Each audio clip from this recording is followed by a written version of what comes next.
हिंसा फैलाते हैं, हम अहिंसा फैलाते हैं। वो डरते हैं, हम नहीं डरते हैं। রাজনীতির ময়দানে কিভাবে গর্জে উঠতে হয়, দোদণ্ড প্রতাপে কিভাবে ব্যাক করতে হয় তার জ্বলন্ত উদাহরণ বর্তমান ভারতের তরুণ তথা সাধারণ মানুষের কাছে যিনি অসাধারণ ইতিবাচক পরিবর্তনের এক মডেল, তিনি রাহুল গান্ধী।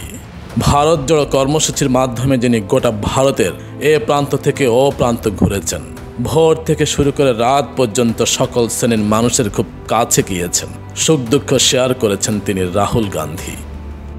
রাহুল গান্ধীর ভারত জোড়ো কর্মসূচির মাধ্যমে ভারতের লোকসভা নির্বাচনে কংগ্রেস ঘুরে দাঁড়ানোর পর বোন প্রিয়াঙ্কা গান্ধী অত্যন্ত আবেগঘন এবং শক্তিশালী একটি লেখনী লিখেছেন ভাই রাহুল গান্ধীর জন্য। লেখাটা এইরকম: তোমার সাথে তারা যাই কিছু করেছে এবং বলেছে তবুও তুমি স্থির রইলে, যত প্রতিকূলতায় আসছে তুমি পিছপা হওনি। তারা তোমার বিশ্বাসের প্রতি যতই সন্দেহ করেছে নিজের দৃঢ় বিশ্বাস হারাও নেই। তাদের শত মিথ্যে অপপ্রচার সত্ত্বেও তুমি কখনো সত্যের জন্য লড়াই বন্ধ করনি এবং রাগ ও ক্ষোভ তোমাকে পরাস্ত করতে পারেনি, এমনকি যখন তারা এসব তোমাকে প্রতিদিনই উপহার স্বরূপ দিত। তুমি তোমার হৃদয়ে ভালোবাসা, সত্য এবং দয়া নিয়ে লড়াই করেছ।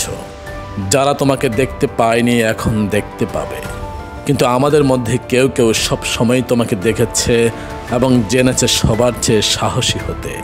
রাহুল গান্ধী, আমি তোমার বোন হতে পেরে গর্বিত।